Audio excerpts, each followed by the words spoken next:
مسجد میں لوگوں کو تراویح پڑھانے کے لیے کھڑا ہو جاتا تھا. یہ ہمارے سنہری دن تھے, یہ ہماری تاریخ تھی. مسلمانوں کو ہو کیا گیا ہے؟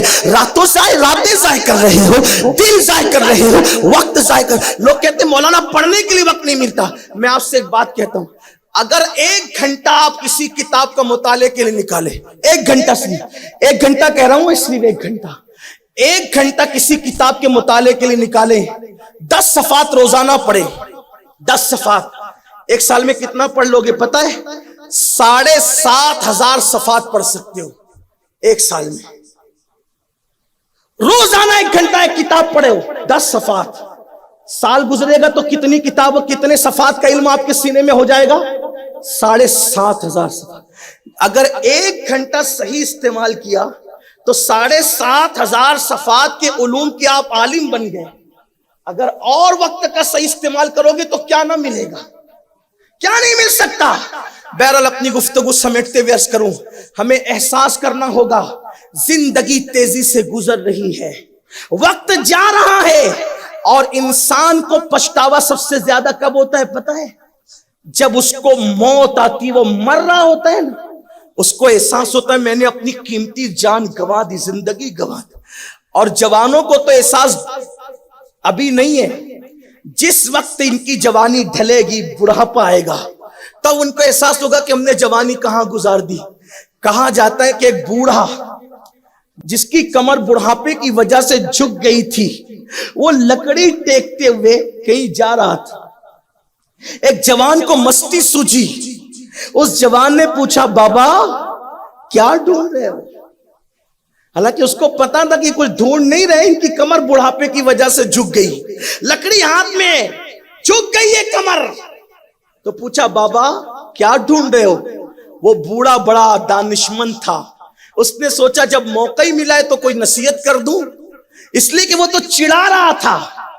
لیکن یاد رکھنا ظرف کی بات ہے, نوجوان چڑھا رہا تھا, بوڑھا چاہ رہا تھا نصیحت کرنا. بالکل ایسے ہی جیسے بچے درخت پہ پتھر مارتے ہیں, لیکن درخت جو پھل والا درخت ہوتا ہے وہ پتھر مارنے والوں کو پتھر نہیں لوٹاتا, بلکہ وہ پتھر مارنے والوں کو پھل عطا کرتا. یہ پھلدار درختوں کی پہچان ہے کہ پتھر کے مقابلے میں پتھر نہیں بھیجے جاتے, پتھر کے مقابلے میں پھل دیے جاتے. تو بوڑھے کا مذاق اڑا رہا ہے, بابا کیا ڈھونڈ رہے ہو؟ بوڑھے نے کیا کہا, بیٹا میں اپنی کھوئی ہوئی جوانی تلاش کر رہا ہوں, میں اپنی کھوئی ہوئی جوان. جس دن بڑھاپے کی وجہ سے تمہارے گھٹنے کام نہیں کریں گے, جس دن تمہارے خوبصورت چہروں پہ جھریاں پڑ جائے گی, جس دن تمہیں کھانسی اتنی, اللہ نہ کرے کسی کو ہے لیکن یہ بڑھاپے کے حالات ہیں, جس دن کھانسی اتنی ہوگی کہ رکے گی نہیں, جس دن سانس پھول رہی ہوگی, جس دن چند قدم چلنے کے لیے بھی لاٹھی کی ضرورت ہوگی یا کسی بیٹے اور پوتے کے کندھے کی ضرورت ہوگی, اس وقت احساس کرو گے کہ میں نے اپنی زندگی کا قیمتی سرمایہ کہاں گوا دیا. بس 2 باتیں کر کے میں اپنی گفتگو مکمل کر لینا چاہتا ہوں, دھیان سے سننا. میری قوم کے جوانوں, اللہ نے جوانی دی ہے, اس کو ضائع مت کرو, ایک ایک لمحے کا صحیح استعمال کرو. اس لیے کہ جو جوانی میں عبادت کرتا ہے بڑھاپے میں نہیں کر پاتا اتنی عبادت, تو اللہ فرشتوں سے کہتا ہے فرشتوں اس کو بوڑھا میں نے کیا ہے نا, اس کی طاقت میں نے واپس لی ہے نا, اب یہ جوانی میں جتنی عبادت کرتا تھا بڑھاپے کی وجہ سے کر نہیں پا رہا ہے, مگر اس کو وہی ثواب دیا جائے جو اس کی جوانی میں اس کو دیا جاتا تھا. اس لیے صحیح استعمال کرو اپنی جوانی کا. کسی نے کہا تھا اگر جوانی میں عبادت نہیں کرو گے, جوانی میں سجدہ نہیں کرو گے, تو بڑھاپے میں قدرت تمہیں کرنے نہیں دے گی.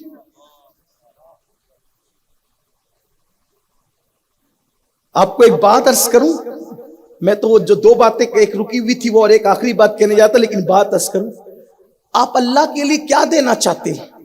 اللہ بڑا غیرت والا ہے, گری پڑی چیزیں وہ نہیں قبول کرتا, عیبدار چیزیں وہ قبول نہیں کرتا. ایک آسان مثال, جب آپ قربانی کے لیے جانور لاتے ہیں تو اسلام کیا کہتا ہے؟ جوان ہو, بوڑھا نہیں چلے گا. بیل قربانی کے لیے آیا, قربانی کے لیے اللہ کے لیے آیا, بیل آیا کس کے لیے؟ بچڑا آیا کس کے لیے؟ جانور آیا کس کے لیے؟ اللہ کے لیے۔ اسلام کیا کہہ رہے ہیں؟ بوڑھا نہیں چلے گا۔ کون سا چاہیے؟ جوان چاہیے۔ بدصورت نہیں چلے گا، اندھا نہیں چلے گا، لنگڑا نہیں چلے گا، جس کی ہڈیوں کے گودے ختم ہو گئے وہ نہیں چلے گا۔ کیسا چلے گا؟ تو قرآن کہتا ہے تسر الناظرین، دیکھنے میں بھلا معلوم ہوتا وہ چلے گا۔ ارے نادان، جب اللہ کے لیے جانور لائے تو اللہ ایرے گہرے کو پسند نہیں فرماتا، تو کیا سمجھتا ہے کہ جوانی کی خوبصورت راتیں تو گناہوں کے اڈے پہ گزارے گا، اور جب چہرے پہ جھریاں پڑ جائے گی تو کسی کے قابل نہیں رہے گا، تو وہ بچی کچی زندگی تو اللہ کو پیش کرے گا، کہیں وہ اپنی خفیہ تدبیر کی وجہ سے رد نہ کر دے۔ جب وہ بوڑھے بڈھے جانوروں کو قبول نہیں کرتا اپنی راہ میں، تو کیا وہ تمہارے جرائم کے دلدل میں گرے ہوئے بڑھاپے کو قبول کرے گا؟ اگر کر لے تو اس کا کرم میں نا امید کرنے نہیں آیا۔ جب پلٹو تب سویرا ہے، مگر یاد رکھنا ہر ایک کو پلٹنے کا موقع نہیں ملتا۔ اس لیے میری قوم کے جوانوں، ایک ایک لمحے کو قیمتی جانو، اللہ کی عبادت کرو، پلٹو اللہ کی طرف۔ تو عرض یہ کر رہا تھا کہ اللہ کے رسول علیہ السلام اپنی امت کی رات دیکھنے نکلے کہ مدینے والوں کی رات کیسے۔ تو حضور علیہ السلام جب ایک دروازے کے قریب سے گزرے تو دیکھا کہ ایک بڑھیا ہے جو مصلی پہ کھڑی ہو کر کے ایک آیت پڑھ رہی ہے بار بار، ہل اتاک حدیث الغاشیہ، ہل اتاک حدیث الغاشیہ، کیا تجھ تک وہ خبر نہیں پہنچی دلوں کو دہلانے والی؟ کیا تجھ تک وہ خبر نہیں پہنچی دلوں کو دہلانے والی؟ جب قیامت کی اس گھڑی کا ذکر مصطفیٰ جان رحمت نے بزبان قرآن ایک بوڑھی عورت کی زبان سے سنا تو حضور پر ایک کیفیت طاری ہو گئی، اور حضور کہتے ہیں نامتانی نامتانی، ہاں ہم تک وہ خبر پہنچ گئی ہے۔ مجھے بتاؤ جب بوڑھوں کی راتوں کا یہ عالم ہے تو جوانوں کی راتوں کا عالم کیا ہوگا؟ اس لیے اپنی راتوں کی قدر کرو، اپنی راتوں کا صحیح استعمال کرو، اور یاد رکھو آج عمل کر رہے ہو، عمل کی اہمیت نہیں پتا، جس دن مر جاؤ گے عمل کی اہمیت پتا چلے گی، تب عمل کر نہیں سکتے۔ 2 رکعت نماز کو سمجھا کیا ہے؟ میں نے شروع میں کہا نا کہ نبیوں سے بغاوت کر کے نسبتیں ٹوٹ جاتی ہے۔ یہ وہ جرم ہے، نبی سے بغاوت کا جرم، ان کی تعلیمات سے بغاوت کا جرم نسبتیں توڑ دیتا ہے۔ جنت اتنی سستی نہیں ہے، آسان نہیں ہے، لیکن اتنی مشکل بھی نہیں ہے۔ اگر کوئی اللہ رسول کا وفادار ہو جائے تو اس کے لیے ایک سجدہ ہی جنت میں جانے کے لیے کافی، ایک سجدہ۔ اس سلسلے میں ایک بات یاد آتی، اسی پہ بات مکمل کرتا ہوں، دھیان سے سننا۔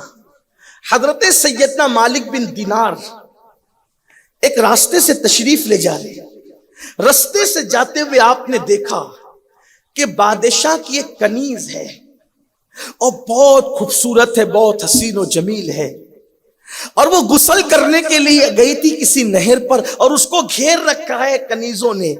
اتنی قیمتی تھی وہ کنیز کہ اس کی خدمت پر کنیزیں معمور تھی، شاہی کنیز تھی۔ تو چونکہ اللہ والے جو ہوتے ہیں نا، وہ انسان کو اس کی حیثیت دکھانا چاہتے ہیں تاکہ انسان گھمنڈ سے نکلے۔ میں بھی لوگوں کو کہتا ہوں، کسی کو دولت کا گھمنڈ، کسی کو جوانی کا گھمنڈ، کسی کو اقتدار کا گھمنڈ، تکبر۔ انسان تو کس پہ گھمنڈ کرتا ہے؟ دولت پہ؟ فرعون کا انجام دیکھ، شداد کا انجام دیکھ، اپنے اچھے مکانات پہ تو گھمنڈ کر رہا ہے، دیکھ لے نمرود کا انجام کہاں ہو؟ تکبر زیب نہیں دیتا۔ اللہ تعالیٰ فرماتا ہے انسان تو اپنی پیدائش پہ غور کر، بنایا دست قدرت سے، لیکن کیسے بنایا؟ تو قرآن کہتا ہے مِن مَاءٍ دَافِقٍ، اچھلتے ہوئے پانی سے، جس کو دوسرے مقام پہ قرآن کہتا ہے مِن نُطْفَةٍ۔ اور اس کے ناپاک ہونے میں کیا کلام ہے کسی کو؟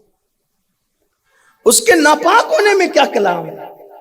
ایسا ناپاک کہ اپنے مقام سے ہٹ جائے تو غسل فرض کر دے۔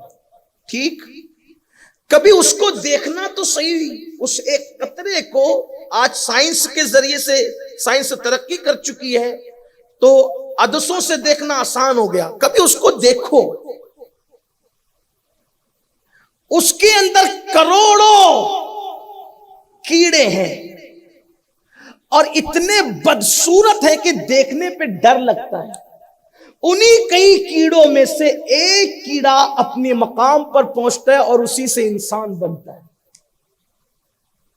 گھمنڈ کرنے والے انسان، تو اتنے بدصورت کیڑے سے پیدا ہوا، ایک قطرے میں لاکھوں کروڑوں تھے اور اس سے تو پیدا ہوا، وہ اپنی منزل پر پہنچ گیا، تو کس پہ گھمنڈ کر رہا ہے؟ اب تیری خوبی کیا ہے؟ اگر تو اللہ کو راضی کر لے تو فرشتوں سے بہتر ہو گیا، اور اگر تو اللہ کو راضی نہ کر سکا تو کتے تجھ پہ بازی لے گئے۔ بس بات اتنی ہے، خدا کو منا لیا تو تو گویا کہ فرشتوں سے بہتر ہے، اور اس کو نہ منا سکا تو بابا بلے شاہ کہتے اٹھ بلیا چل یار منا لے، ورنہ بازی لے گئے کتے، پھر کتے تجھ سے بہتر ہے۔ یہی تو ہے، کس پہ گھمنڈ کر رہے ہو؟ جس کو منانے کے لیے آئے تھے اس کو نہیں مناتے، جس کو راضی کرنے کے لیے آئے تھے اس کو نہیں راضی کرتے، جس کی خوشی کے لیے زندگی گزارنے آئے تھے اس کو خوش کرنے کی کوشش نہیں کرتے، سب کے پیچھے لگے اور رب کی خوشی کی کوشش نہیں کرتے۔ اور سن لو، سب کو منانا مشکل ہے، رب کو منانا بہت آسان ہے۔ سب سے تعلق پیدا کرنا مشکل ہے، رب سے تعلق پیدا کرنا آسان ہے۔ کتنا آسان ہے؟ حضرت سیدنا مخدوم اشرف جہانگیر سمنانی فرماتے ہیں، رات کی آخری پہر میں جگ کر رونے سے جو ملتا ہے وہ کسی نفلی عبادت سے نہیں ملتا۔ حضرت سیدنا مالک بن دینار، انہوں نے خوبصورت اس لڑکی کو دیکھا، دیکھ کے فرمایا، اے لڑکی کون ہے تو؟ اس نے اپنی گردن کو جھرجھری دی اور کہا کہ آپ مجھے نہیں پہچانتے، میں بادشاہ کی کنیز ہوں۔ اچھا، تو تیرا بادشاہ تجھے بیچے گا؟ اسی سے پوچھ لو، ملکیت اسی کی ہوں، اسی سے پوچھ لو۔ مالک بن دینار بادشاہ کے گھر تک گئے، اس کے محل تک گئے، کہ یہ کنیز تمہاری؟ کہا ہاں ہماری ہے۔ بیچو گے؟ بادشاہ جانتا تھا مالک بن دینار کو، کہا بابا خریدو گے؟ کہا ہاں خریدنے آئے، بیچو گے؟ کتنے میں لوگ؟ کہا تم کو تمہاری امانت ہے، تمہاری چیز ہے، کتنے میں بیچو گے؟ کہا نہیں نہیں حضرت آپ خریدنے آئے تو پھر سودا تو آپ ہی کریں گے نا، بولیے کتنے میں لوگے؟ حضرت مالک بن دینار نے فرمایا، بیٹا 2 کھجور دیتا ہوں، سوکھی کھجور چھوارے، 2 چھوارے دیتا ہوں، اسی پہ بیچ دے اس کو، اسی پہ بیچ دے اس کو۔ مالک بن دینار نے جب یہ کہا نا 2 سوکھے چھوارے پر، 2 سوکھے چھوارے پر، 2 سوکھی کھجور پر اس کنیز کو میرے ہاتھوں بیچ دے، زور سے ہنسا، کہا حضرت اتنی خوبصورت کنیز 2 چھوارے پر؟ آپ کو ہو کیا گیا ہے؟ فرمایا بیٹا میں نے بہت مہنگی مانگ لیا، کیونکہ اس میں عیب ہے، عیب۔ اب دیکھو حسن والوں میں عیب کیا ہے، مالک بن دینار بیان کر، لوگ جو پیچھے پڑے ہیں نا، حسن لافانی کو چھوڑ کر فانی ہونے والے حسن کی طرف یہ اللہ والا بتا رہا ہے، سفید چمڑی کے پجاریوں کو بتا رہا ہے یہ اللہ والا، اصل حسن کیا ہے، حقائق کیا ہے۔ فرمایا میں نے بہت مہنگی مانگ لیا اس کو، یہ اتنی مہنگی نہیں ہے، اس میں تو عیب ہے، عیب۔ کہ کیا عیب ہے؟ فرمایا نمبر 1، یہ غسل نہیں کرے گی تو اتنا پسینہ نکلے کہ آدمی اس کے قریب نہ جائے، بدبو آئے گی۔ دوسرا عیب، یہ اگر مسواک نہ کرے تو منہ سے اتنی بدبو آئے گی کوئی اس سے کلام نہ کر سکے۔ تیسرا عیب، اگر یہ مر گئی تو تجھے صدمہ دے جائے گی، اور اگر تو مر گیا تو یہ کسی اور کی ہو جائے گی، اس میں وفا نہیں ہے، بے وفائی ہے۔ ہنسا زور سے، بادشاہ کہتا ہے حضرت کوئی ایسی کنیز بھی ہے جس میں یہ 3 عیب نہ ہو؟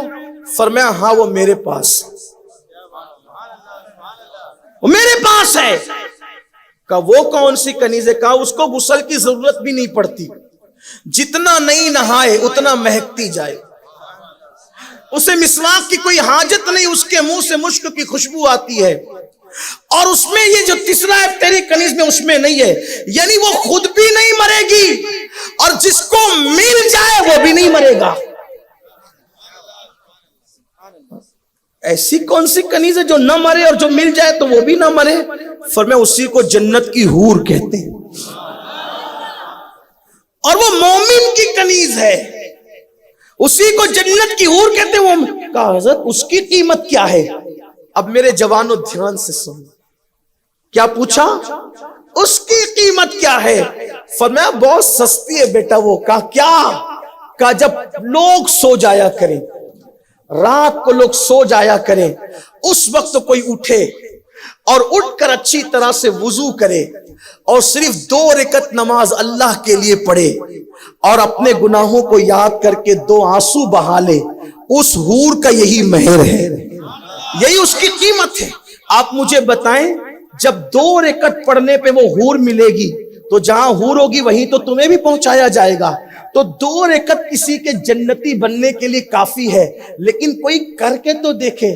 ہمارے پاس اس کے لیے ٹائم نہیں ہے. آؤ اپنی زندگی کا صحیح استعمال سیکھو, آؤ اپنے وقت کا صحیح استعمال سیکھو.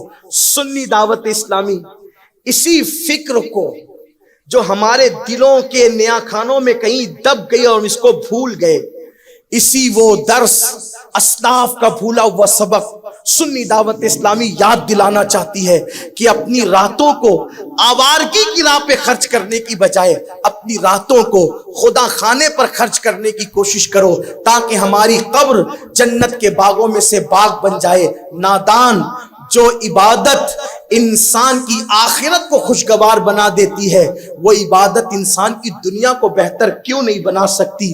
آئیے جس مقصد کے لیے پیدا ہوئے تھے اس مقصد کی طرف چلیں اور بھٹکے ہوئے آہو کو سوئے حرم لے چلنے کی کوشش کریں. اللہ ہم سب کو توفیق دے کہ ہم اپنے وقت کا صحیح استعمال کریں, اپنی زندگی کا صحیح استعمال کریں اور اپنی زندگی کو آخرت کے لیے گزاریں. گفتگو کے درمیان کوئی غلطی ہو تو اللہ معاف فرمائے. استغفر اللہ ربی من کل ذنب واتوب الیہ وما علینا الا البلاغ. السلام علیکم.